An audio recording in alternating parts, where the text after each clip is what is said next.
No,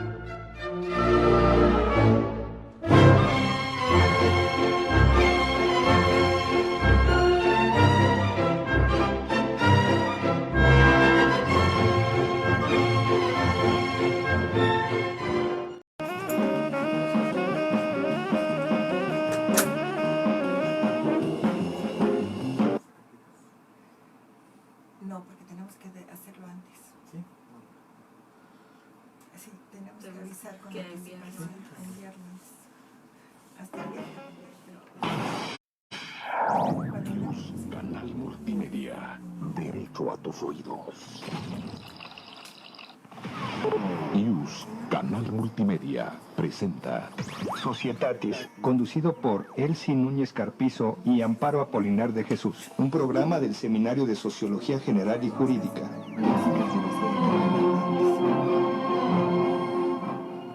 Buenas tardes, bienvenidos a su programa Societatis.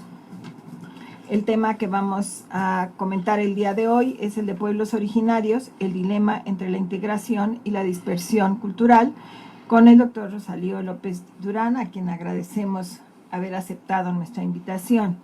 Gracias. Agradecemos al doctor Raúl Contreras Bustamante, director de la facultad, al doctor Víctor Manuel Garay Garzón, secretario general, y al maestro Ricardo Rojas Arévalo, jefe de la División de Educación a Distancia, por permitirnos este espacio para estar con ustedes. Pueden contactarnos a través del Facebook o del Twitter, Seminario de Sociología General y Jurídica. Asimismo, nuestro reconocimiento a Rosa María, a Carlos, a Cris y a la maestra Amparo por apoyarnos en este programa del Seminario de Sociología General y Jurídica.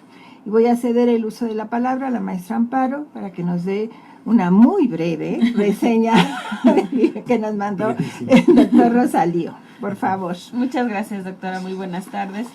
El doctor Rosalío López Durán es licenciado, maestro y doctor en Derecho por la Facultad de Derecho de la UNAM. Tiene experiencia en la administración pública en instituciones como la Secretaría de Desarrollo Urbano y Ecología, el Departamento del Distrito Federal, CONACYT y la Procuraduría General de Justicia del Distrito Federal. En el ámbito académico se desempeña en la docencia, donde ya cumplió más de 25 años, tanto a nivel licenciatura y posgrado. Podemos destacar que es pionero en la implementación de nuevas técnicas de la enseñanza del derecho y sobresale el teatro. Ha sido profesor invitado en diversas instituciones académicas de la República Mexicana y en la Universidad Técnica Particular de Loja, Ecuador. Es autor de más de 20 obras, entre las que destacan Sociología General y Jurídica y Metodología Jurídica. Bienvenida, doctor. Muchas gracias. Bueno, para introducirnos en nuestro tema, según el último censo del INEGI, el 10% de nuestra población son indígenas, pertenecientes a más de 50 etnias, y todas cuentan con su lengua propia. Sin embargo, como es normal con las cifras estadísticas, hay otras que nos señalan del Día Internacional de los Pueblos Indígenas, que el 21.5% de la población mexicana es indígena. Y queremos resaltar que el Año Internacional de las Lenguas Indígenas se celebrará en el 2019. En las Naciones Unidas declaran cada año de algo, con la finalidad de que los países realicen acciones para tratar de solucionar esa problemática. Entonces, el próximo año se va a celebrar el Día Internacional de los Pueblos Indígenas. Y en esta información de la UNESCO nos señala que entre 370 y 500 millones de personas, que representan la mayor parte de la diversidad cultural en el mundo, y que se hablan 7,000 lenguas en el mundo.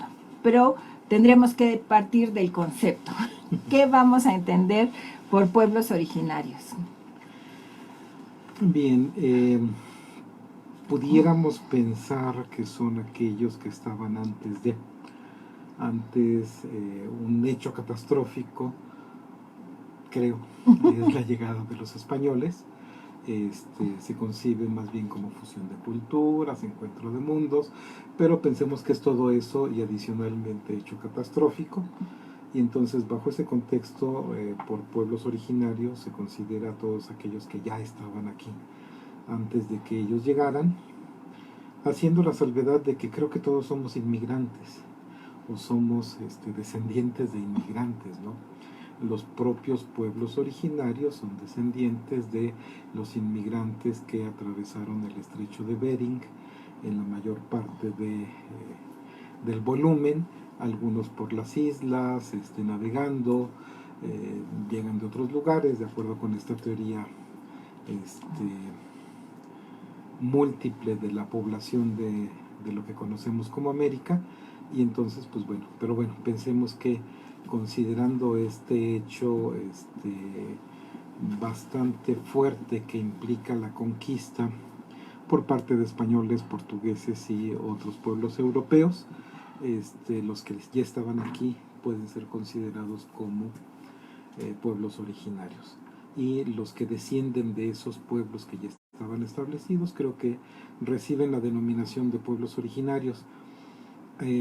Creo que es también una cuestión de corrección política, para no llamarles ni indios, ni indígenas, ni aborígenes, que desafortunadamente son conceptos que han tenido un desgaste y un uso excluyente, en el mejor de los casos, y en el peor de los casos un uso abiertamente discriminatorio.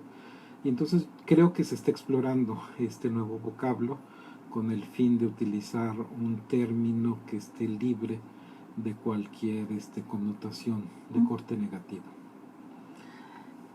Aunque en el lenguaje cotidiano se siguen utilizando, diríamos que son sinónimos hablar de pueblos originarios que de pueblos indígenas. Fíjate que pareciera que sí. Yo en realidad, bueno, a mí me perturba la gente que utiliza con un tono despectivo estos vocablos, porque en realidad indio, pues bueno, generalmente nos platicaban a nosotros en la escuela que era fruto de la confusión que había tenido Colón cuando descubrió esta nueva tierra, que pensó que había llegado a la India y entonces nos llamó indios. Pero sí hemos de creer a un querido maestro de aquí de la Facultad de Derecho, que también ha estudiado mucho este aspecto y que es maestro de Derecho Agrario, el maestro Ruiz Daza.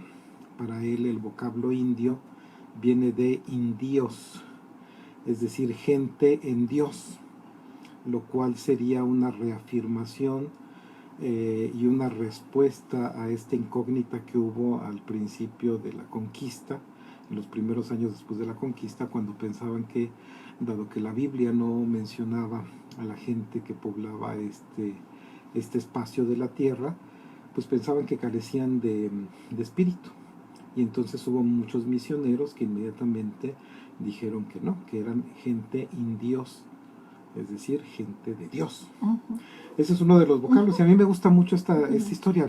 Cuando la escuché en voz de nuestro querido maestro, pues bueno, me resultó muy gratificante, ¿no?, el hecho de que tuviera esta posibilidad.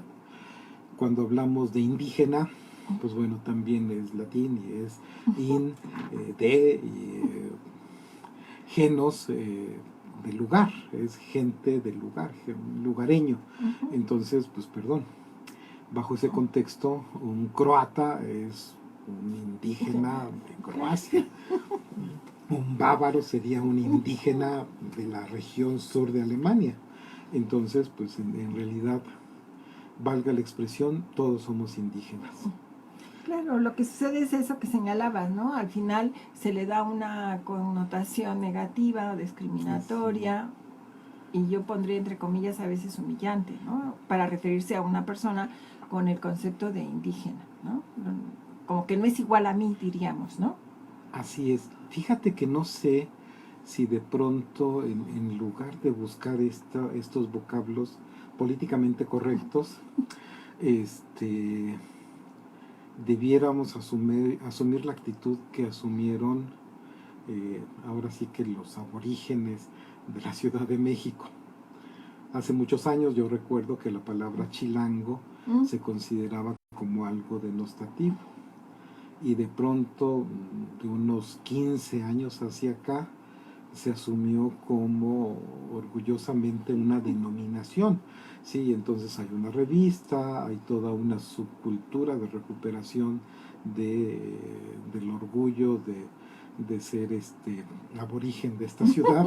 Y entonces, pues bueno, me pareció interesante. A mí no me resultaba muy grato el término, porque ahora sí que sufrí un poco de bullying cuando viví en Baja California, y que me decían chilango, y yo decía, pues perdón, yo en mi vida había escuchado esa denominación, ¿no? Pues si estás aquí, pues nunca te la dicen aquí. Y entonces de pronto cuando llego allá y me decían chilango, pues yo estaba ¿Y así, eso qué es? ¿y eso qué es, no? Y yo en aquel tiempo todavía no degustaba, no apreciaba tanto ni el sabor de los chiles, ni el sabor de las salsas. Y yo decía, pues, creo que tiene que ver con eso, pero no, a mí no me gusta ni la salsa ni el chile. Ahorita sí me encanta. Aquella vez que fuimos a Ecuador y que coincidimos allá, te juro que lo que yo extrañé en la estancia que tuvimos por allá fue justamente el chile. Y de repente cuando me veían triste la primera vez que fui, así, y pobrecitos, recuerdo que, disculpen por divagar, pero me llevaron a un lugar, a un restaurante colombiano, porque tenían chiles toreados, así, con la esperanza de que yo me sintiera contento porque había un lugar donde se comían chiles. Y yo recuerdo que estar comiendo así uno tras otro en chile, y con cara de, híjole, no saben a nada, y se me quedaban viendo los ecuatorianos y me decían, ¿no le pican? No está contento. Ah, no, sí, muchas gracias, estoy bien contento, miren cómo los disfruto. Pero perdón, era como si estuviera comiendo zanahorias, según yo. Y perdón, sí. No, además, pues vienen muy gratos recuerdos Sí, de ese viaje de que ese tuvimos la viaje. oportunidad Sí. de compartir, ¿verdad? Y lo que comimos. Lo que comimos. Ay, qué espanto. No, qué rico, qué rico. Un saludo ahorita se me fue a el los nombre ya. compañeros ecuatorianos que tal vez en algún momento Nos nos escucharán. Sí, lo que comimos Nos fue escuchan. cuyo, como un platillo. Además, debemos de confesar, cuando menos yo, que estaba muy Sí. rico, o sea, lo disfrutamos, porque sí, pero cuando nos dijeron que es lo que íbamos a comer, Sí, así como que nos pusimos cara de... mirábamos los unos a los otros, Sí, pero así como la primera vez que yo comí en Nayarit víbora de cascabel, así como que yo decía, ay, ¿de veras voy a comer esto? ¿sabe a No, pollo? estaba rico, sí. Sí, sabe a pollo. Bueno, pues vamos ya no estamos, Perdón, empezamos a estamos- hablar de nuestras, Sí. Entonces vamos a dejar en una pausa, porque ya nos han hecho la seña que tenemos que irnos a una pausa, y regresamos ya con las sugerencias de la maestra Amparo ahora mismo. Gracias. Regresa. Continuamos en 2 minutos. Conducido por Elsie Núñez Carpizo y Amparo Apolinar de Jesús, un programa del Seminario de Sociología General y Jurídica. Entonces no sabe la impresión, así como, ¿cómo estás? Síguenos de lunes a viernes en la programación amabas. de YUS, Canal Multimedia, Derecho a tus oídos.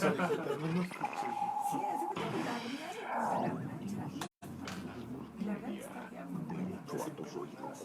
Sí, claro. El Seminario de Estudios sobre Comercio Exterior de la Facultad de Derecho de la UNAM los invita a escuchar el programa de radio En Frontera, donde hablamos sobre temas de comercio exterior, logística y aduanas. Todos los Además, como que martes, con de mucho 5 a entusiasmo, 6 con por mucha YouTube, alegría, canal llevarnos a eso que no Multimedia. es típico, además, en el restaurante. Hey, tú, ¿por qué tan serio? ¿Por qué tan aburrido? No había hora. Quita esa cara y sintonízate con el búho sonoro, quien llega a ti desde la voz de César Alanís para contarte lo que necesitas saber de la universidad. Nada más, como cada miércoles a las 14 horas. No, y sabía rico. El Búho Sonoro, revista radiofónica de la Facultad de Derecho.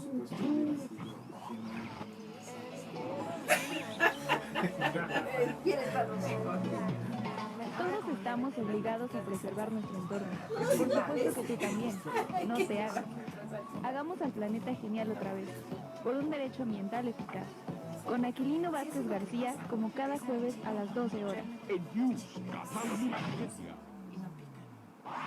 Visita nuestra página de internet y sigue la transmisión de todos nuestros programas en www.derecho.unam.mx.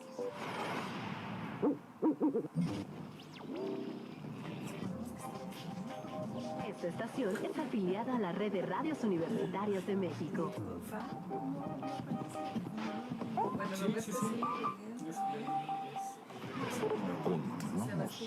Continuamos en 10 segundos. Conducido por Elsie Núñez Carpizo y Amparo Apolinar de Jesús, un programa del Seminario de Sociología General y Jurídica.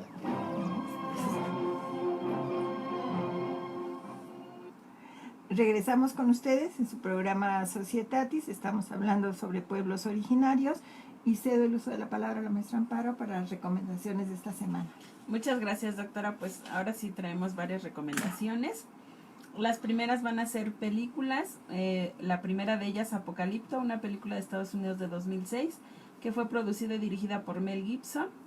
Esta película está basada en la cultura maya de México y Centroamérica, en un contexto aproximado de 1511. Fue nominada al Globo de Oro a la mejor película de habla no inglesa. Y también tuvo 3 nominaciones a los Oscar en las categorías de mejor maquillaje, mejor sonido y mejores efectos sonoros. Y bueno, es de destacar primero que esta película, aunque recibió muchas críticas, no aborda en su totalidad lo que fue la cultura maya o el florecimiento total de la cultura maya, sino simplemente se aboca a un aspecto específico en el que destacan los sacrificios humanos y también en alguna parte hace referencia a la llegada de los españoles a América. También encontramos otra película que es El abrazo de la serpiente, una película cuya producción fue en 3 países, Colombia, Venezuela y Argentina en 2015. Es una película que fue rodada totalmente en blanco y negro. Ganó el premio Art Cinema de la sección quincena de realizadores del Festival de Cannes de 2015 y en 2016 fue nominada a Mejor Película de Habla No Inglesa en los premios Oscar. Y bueno, esta película toca un tema que es muy común en Latinoamérica, que es el encuentro entre 2 culturas. En este caso, desde la mirada del nativo no occidentalizado. Esta película se articula a partir de 2 relatos que tienen en común precisamente uno, la fiebre del caucho que se dio en la selva amazónica, pues, principalmente en Colombia, que es donde se ubica la película, y 2 relatos que se fueron, uno en 1909 y uno en 1940, pero que están protagonizadas por el chamán amazónico Caramaque, que es el último superviviente de su tribu, y precisamente en este encuentro entre las 2 culturas se ve manifiesta la parte primitiva o la parte originaria de la tribu, pero también la parte científica con el alemán Theodor Koch Grunberg y el estadounidense Richard Evans Schultz. De hecho, estos relatos o las aventuras de estos 2 científicos fueron base para que se llevara a cabo la película. Y bueno, el indio chamán ve precisamente en la nueva cultura una esperanza para continuar precisamente con el conocimiento tradicional de su tribu. Y también encontramos La Otra Conquista, una película de México de 1998, que se estrenó en 1999, pero que se reestrenó en 2008 precisamente por su importancia, y se ubica en el México de 1521, pero se centra principalmente en hablar de la otra conquista, es decir, no la conquista de las armas, sino la conquista espiritual a través de la imposición de la nueva cultura y religión que trajeron los españoles. Muchas gracias. Debemos señalar que Oaxaca es el estado con mayor porcentaje de personas indígenas, un 52.8% de acuerdo al total de su población.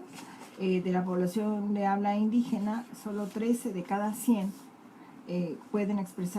se expresan solo en la lengua materna. Y volviendo con nuestro invitado, ¿cuál sería la importancia de los pueblos originarios en la historia de México?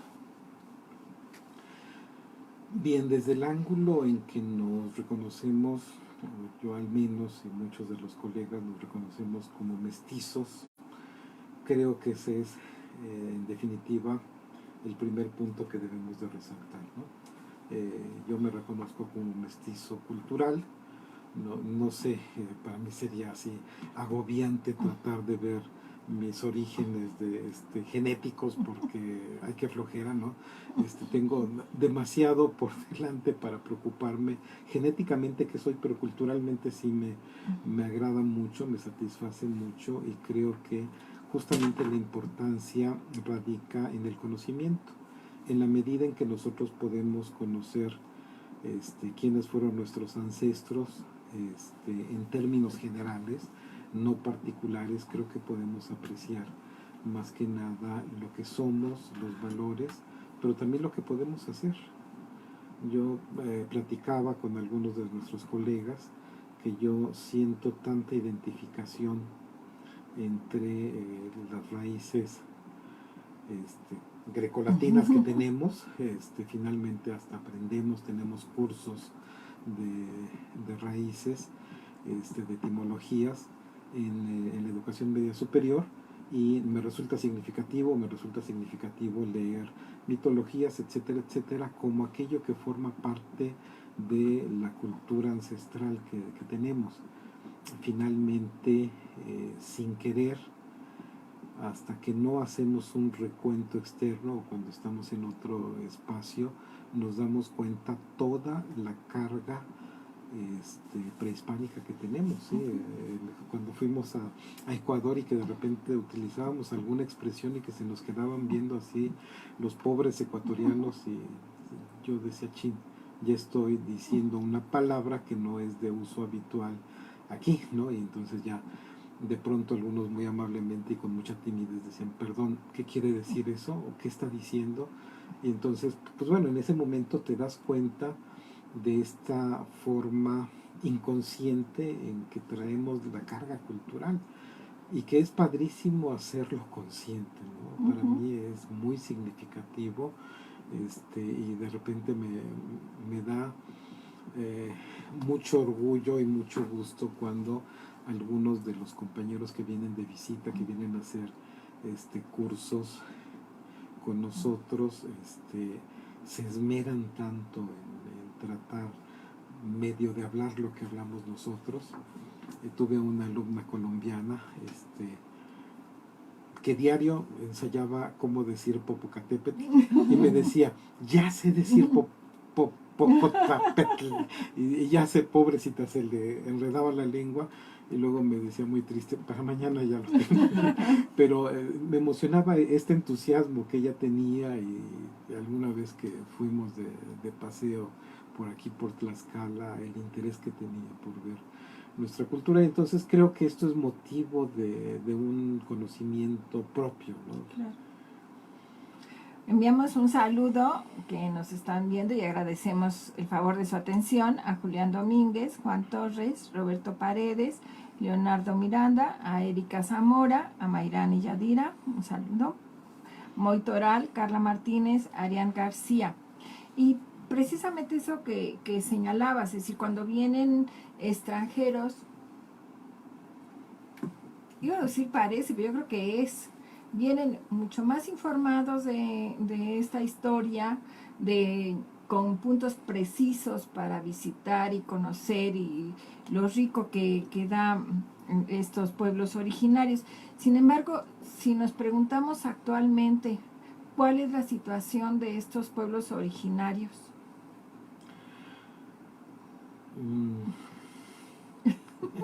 Bueno, vamos a dar unas cifras mientras presentas esto. Es muy lamentable, pero bueno. Pensemos, por ejemplo, que tienen hay un grave problema sobre analfabetismo, ¿no?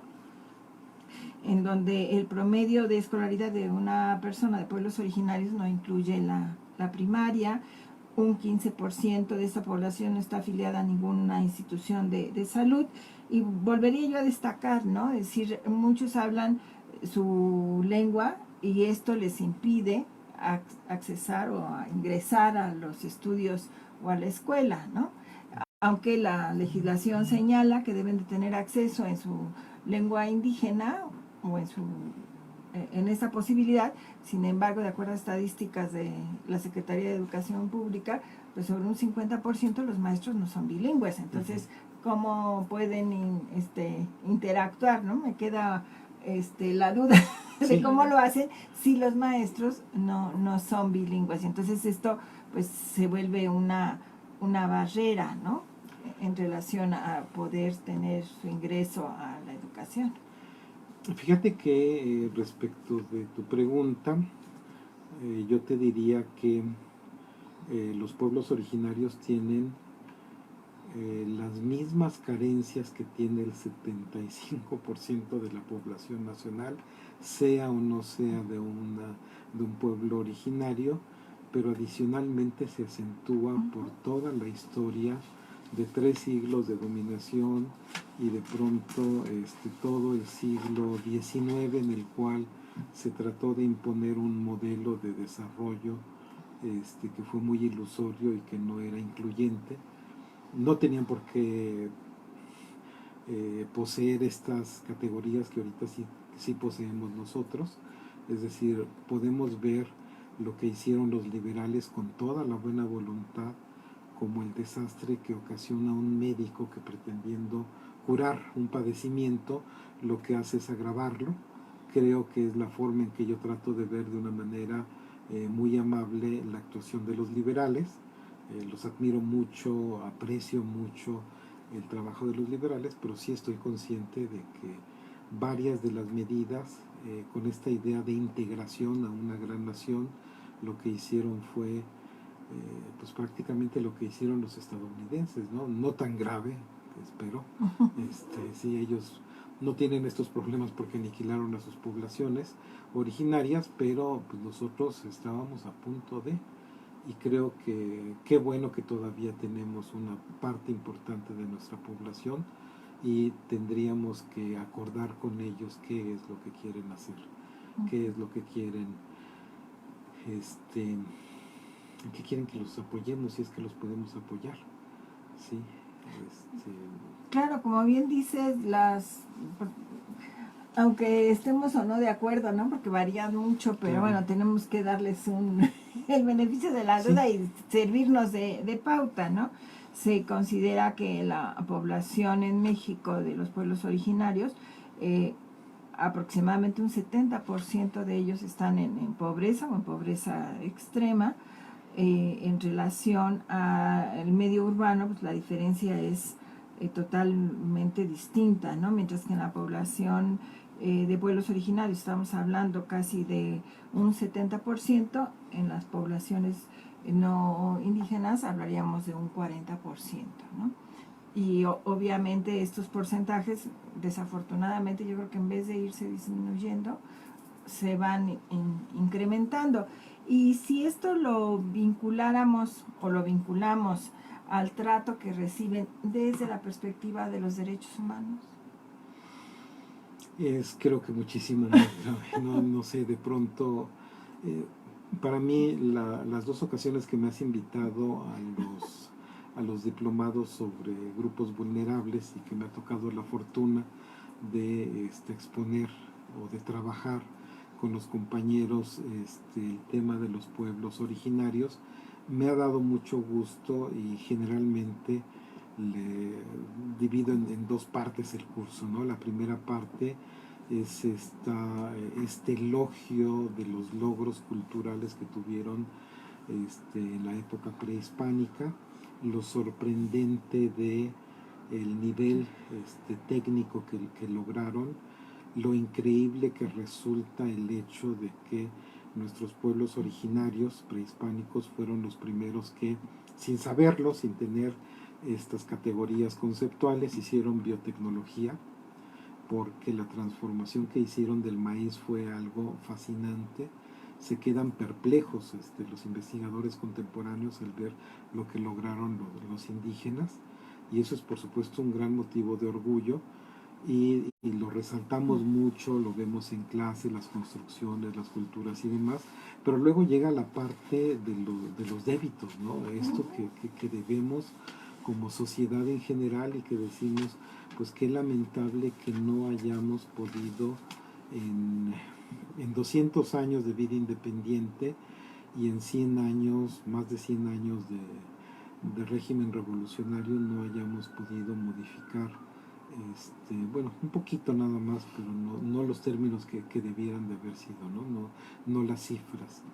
Yo recuerdo mucho cuando estuvimos trabajando aquella obra del centenario y del bicentenario, que en el tomo del centenario me tocó buscar ilustraciones y demás, y encontré unas fotografías padrísimas del centenario de la independencia con Porfirio Díaz, y cómo de pronto varios personajes porfiristas se vestían de indígenas, así como queriendo decir que se sentían orgullosos, pero pobrecitos, se veían un tanto impostados, y de repente, como parte de la escenografía, según ellos, tomaron indígenas reales y los vistieron, y perdón, había una diferencia tan impresionante entre el indígena real que porta bien su vestimenta y el pobre hacendado porfirista que se ve terriblemente incómodo con la vestimenta, con los guaraches, y perdón, a lo mejor si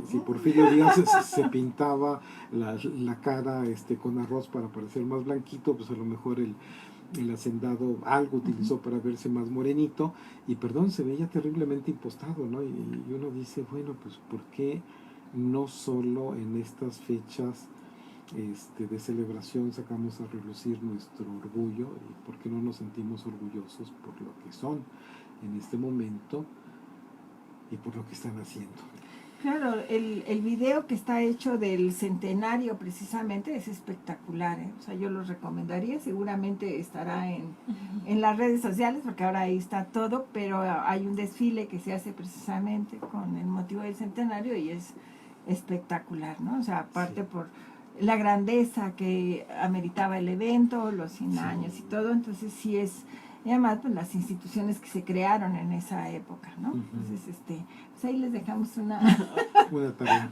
otra tarea, aparte de las recomendaciones que nos hace la maestra Amparo. Y volviendo a esto, cuando nosotros hablamos precisamente de estos pueblos originarios, que cotidianamente, diríamos, los hacemos a un lado.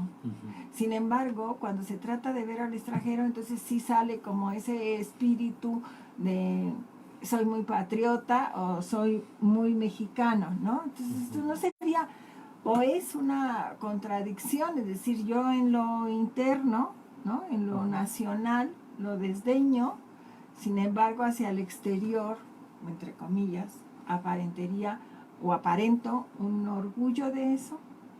Fíjate que incluso lo podemos ver al contrario, como el hecho de que aparentemente yo me enorgullezca hacia afuera de mis raíces implica que tal vez muy, muy en el fondo tengo la convicción de que lo que tengo de raíces europeas no son suficientes. Y que a lo mejor me falta observar justamente lo que tengo adentro. No sé, yo también lo interpretaría así, ¿no? Porque, no sé, recuerdo, creo que dos ejemplos muy significativos de la arquitectura más o menos contemporánea mexicana tienen que ver con estos eventos internacionales que se hacían para mostrar a todo el mundo, las ferias internacionales. Uno es el kiosco morisco, que irónicamente es un kiosco morisco donde se recupera no solamente las raíces españolas, sino específicamente de las raíces españolas, la parte morisca, y me encanta a mí. Yo recuerdo mucho cuando era niño haber estado patinando, porque yo vivía cerca de Santa María la Ribera, vivía en la colonia Progar, yo me iba a jugar, a corretear y a patinar ahí en el piso del kiosco morisco. Yo sé que ahorita sería impensable hacerlo, porque, pero en aquel tiempo, pues bueno, todavía no teníamos aquella conciencia y todavía las autoridades no lo protegían debidamente. Entonces, pues los niños tranquilamente estábamos patinando ahí y corríamos, y yo maravillado con la arquitectura de la Alameda de Santa María la Ribera, y yo decía, ¿qué es esto, no? Y ese es uno de los espacios que resultan significativos para nosotros. Y el otro es el Monumento a la Raza, que también creo que tiene que ver con una exposición que luego se desmonta y que se pone en ese lugar tan privilegiado, pero desafortunadamente tan aislado de nuestra urbe. Lo podemos ver, pero simplemente lo vemos de lejos, cuando lo interesante sería poder llegar, treparnos y demás, y ver esta interpretación tan maravillosa que implica el recuperar la idea de nuestros antepasados y reflejarla, una especie de deconstrucción, utilizando los términos posmodernos, de deconstrucción arquitectónica, ¿no? Tal y como lo vi alguna vez. Creo que ya desaparecieron estos ejemplos de arquitectura Art Deco, utilizando elementos mayas en la colonia Roma, que vi por lo menos 3 casas que yo quedaba fascinado con el uso, y pues bueno, que pudiera ser también esta idea de una vez dejarnos de estas, no sé cómo pudiera significarlo, actitudes un poco vergonzantes y reconocer. Finalmente es padrísimo, ¿no? A mí me encanta estos ejemplos arquitectónicos. Pues tenemos que ir a una pausa y regresamos con ustedes en Regresamos. Continuamos en 2 minutos. Conducido por Elsie Núñez Carpizo y Amparo Apolinar de Jesús. Un programa del Seminario de Sociología General y Jurídica. Esta estación es afiliada a la Red de Radios Universitarias de México.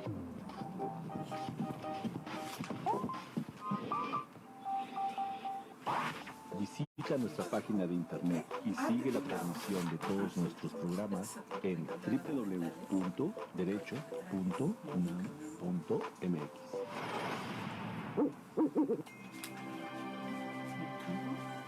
Cuando te adentras a la literatura, abres un baúl lleno de sorpresas y de mundos mágicos. Acompáñanos a disfrutar una charla en la que conocerás esos lugares y a los personajes que habitan en los libros en el imaginario del escritor José Luis Peixoto, uno de los novelistas contemporáneos más aclamados y leídos de Portugal. Te esperamos el miércoles 21 de noviembre a las 19 horas en la Sala Adamo Boari del Palacio de Bellas Artes.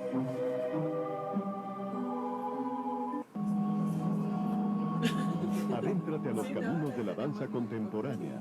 Descubre el discurso dramático y las potencialidades del lenguaje corporal con las propuestas coreográficas Sueños y Obsesiones de Vivian Cruz y Seducción de Jamí del Cabús, que presenta el Centro de Producción de Danza Contemporánea, CEPRODAC. Funciones del 15 al 25 de noviembre en el Teatro de la Danza del Centro Cultural del Bosque, Reforma y Campo Marte.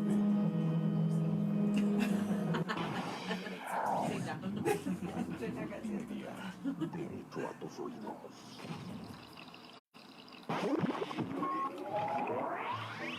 Síguenos de lunes a viernes en la programación de YUS Canal Multimedia, Derecho a tus oídos. Continuamos en 10 segundos. Conducido por Elsie Núñez Carpizo y Amparo Apolinar de Jesús. Un programa del Seminario de Sociología General y Jurídica.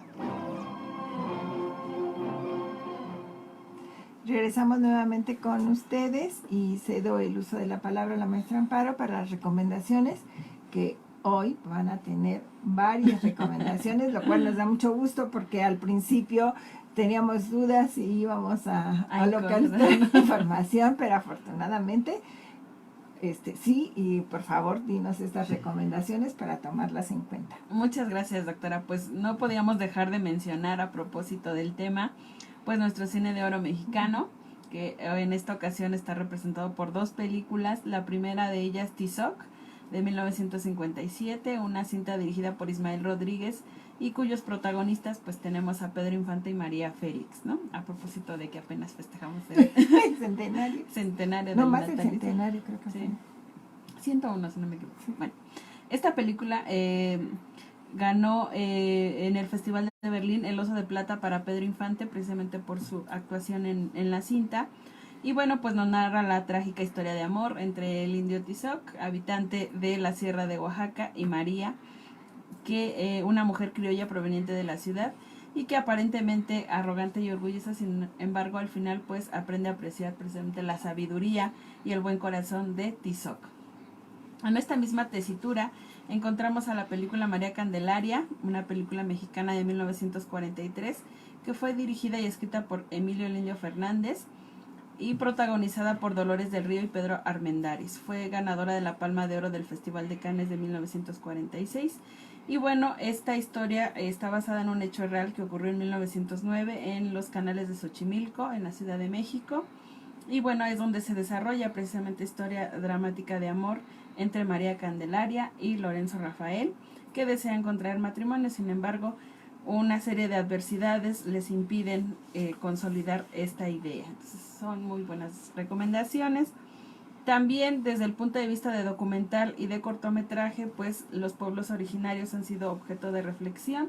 En este caso, 2 documentales que vamos a recomendar. El primero de ellos, El maíz en tiempos de guerra, que es un documental mexicano de 2016 y precisamente nos habla del proceso de conservación del maíz a través de la visión de los pueblos originarios. Este documental se centra precisamente en seguir a 4 milpas indígenas en distintas regiones de México, entre ellas una familia huichol, una familia mije y 2 familias de tzetzales, y pues nos habla precisamente de todos los cuidados que se lleva a cabo durante el ciclo anual de la cosecha del maíz, desde la preparación de la tierra, la selección de la semilla, en fin, hasta el último proceso. En este mismo sentido, también el documental Sunu de 2015 nos habla sobre la defensa del maíz y precisamente que son los pueblos originarios quienes siguen conservando y luchando por conservar esas tradiciones o esas técnicas tradicionales de cultivo del maíz.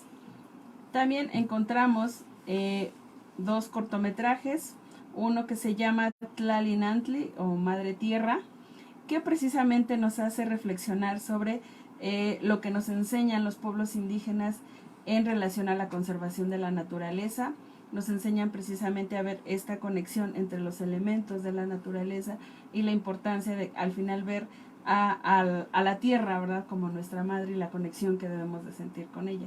Se considera a los pueblos originarios los principales defensores en materia de medio ambiente. Otro corto que encontramos se llama El Pif, que es un corto sobre comida ceremonial para muertos en Yucatán. Y bueno, no podrían faltar también las películas centradas precisamente en pueblos originarios. La primera de ellas, Cochochi, que es una historia que nos narra precisamente en el ámbito de la Sierra Tarahumara, precisamente en donde encontramos a los tarahumaras, y también es una cinta que está hablada en rarámuri. Entonces vale la pena porque nos narra precisamente a través de sus protagonistas cuál es el contexto en el que se desenvuelven este pueblo en específico, ¿no?, de los tarahumaras.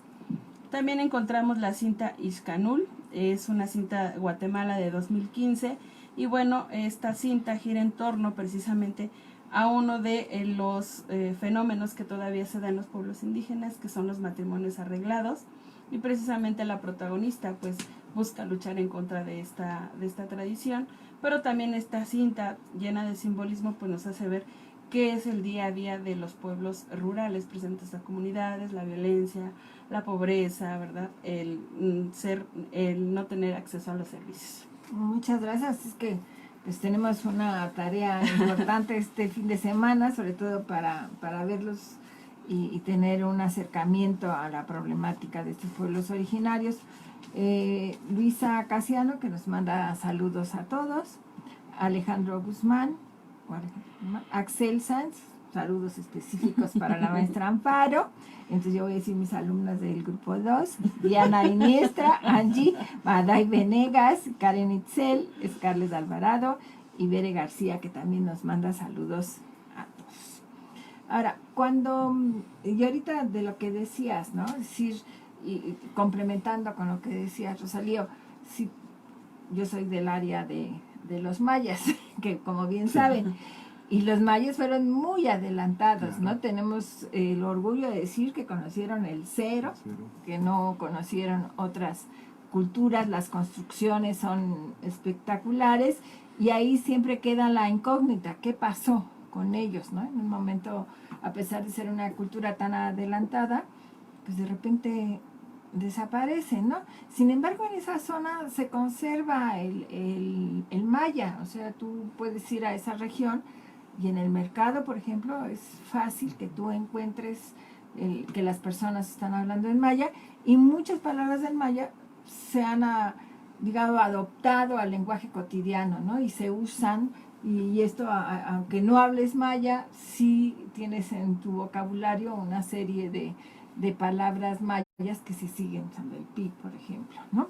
Ahora, en este sentido, y volviendo a ese reconocimiento que hacemos, ¿no? Que hablaría yo en específico de la artesanía, ¿no? Si nos sentimos muy orgullosos de la artesanía, todos estamos muy contentos con la artesanía. Sin embargo, cuando queremos adquirir algo de artesanía, normalmente vamos a negociar el precio, ¿no? Sí. que desde una perspectiva esto no lo deberíamos hacer, porque si vamos a una tienda, pues yo no me pongo a regatear el precio, ahí el objeto, la cosa o la ropa que yo esté comprando tiene una etiqueta y no tengo opción de decir, ¿no? ¿Cómo podemos considerar esta realidad?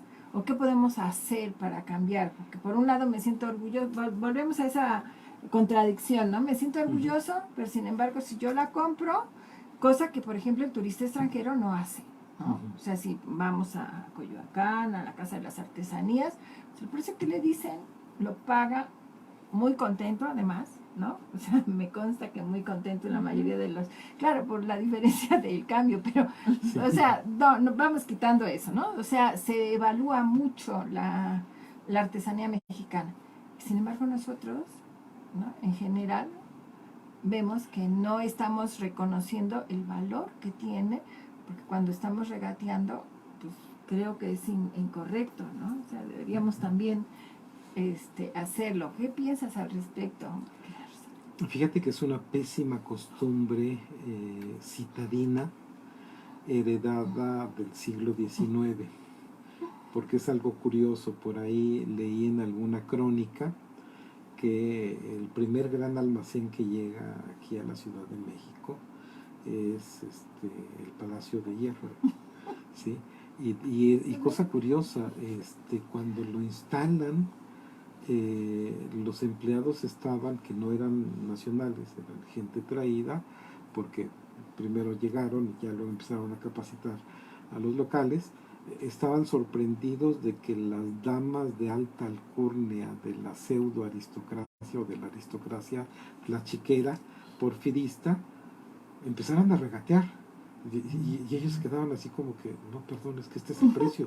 Y cuando aquellas señoras así bien encopetadas y con sus vestidotes querían regatear, ellos decían, no, es que es el precio, ¿sí? Y perdón, esto quiere decir que después de 100 años seguimos haciendo lo mismo, y es lamentable que no, pues perdón.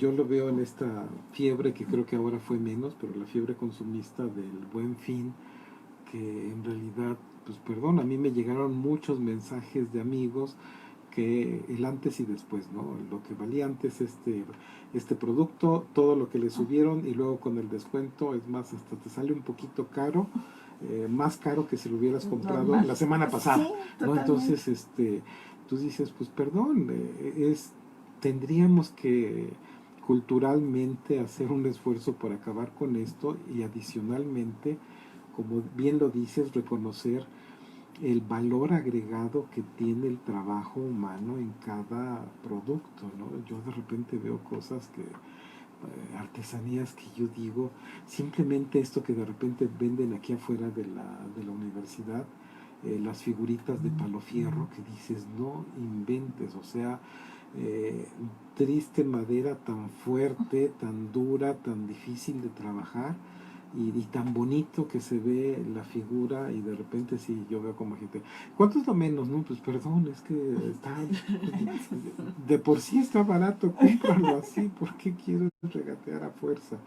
Estoy totalmente de acuerdo contigo, deberíamos de cambiar de alguna manera, y un punto sería justo el reconocimiento de todo el trabajo que hacen, y bajo ese reconocimiento, pues sabes qué, el precio que ellos digan es el precio justo por su trabajo. Claro, estamos abusando y todavía sí. Es un trabajo manual. Pues me apena mucho, nos tenemos que despedir, Rosalía, esto se va como el agua. Sí, no me queda más que agradecer a todos aquellos que nos favorecen con su atención, a quienes se toman el tiempo para saludarnos, y les retomamos los saludos, todos aquellos que ya no nos dio tiempo, pero les agradecemos el estar con nosotros y los invitamos para que el próximo martes estén nuevamente con nosotros en un nuevo programa de Societatis. Gracias. Gracias. IUS Canal Multimedia presentó Societatis, conducido por Elsie Núñez Carpizo y Amparo Apolinar de Jesús, un programa del Seminario de Sociología General y Jurídica.